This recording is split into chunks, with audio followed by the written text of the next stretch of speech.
Tonight, 2 News taking a closer look at how recent tax changes could impact Utah's education system.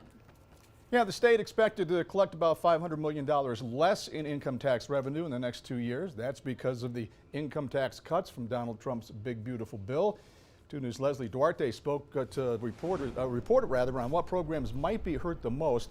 So what about these cuts, Leslie? What do we know? Mark, Heidi, that's right.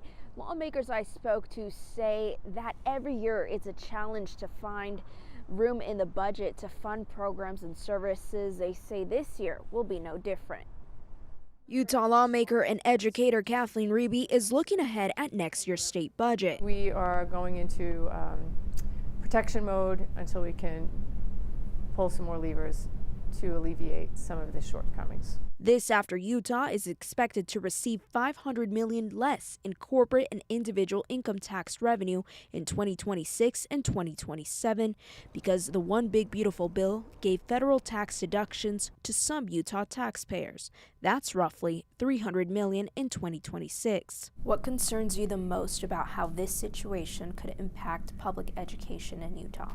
The biggest impact is going to be with our most vulnerable students, Title I students, special ed students, and then the nutrition program. I reached out to school districts to find out how they could be impacted. Granite School District got back to me but was not available for an interview today. However, they sent me their response to the budget disruptions, in part saying it is set to drastically change federal funding to Granite School District beginning in future fiscal years of 2026 and beyond. What can legislators do now to secure and protect funding for these programs? I've been talking with school districts and they have been looking at the Economic Stabilization Fund that would provide some backfilling for these programs. And we are fortunate that we do have rainy day funds in place for education.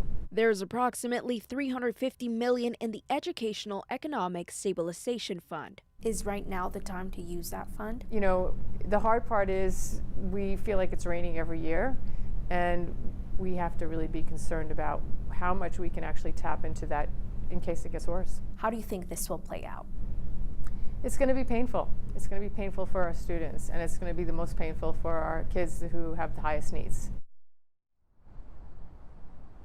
Governor Cox released his proposed budget plan Wednesday. If you would like to read that and find more information, you can visit our homepage.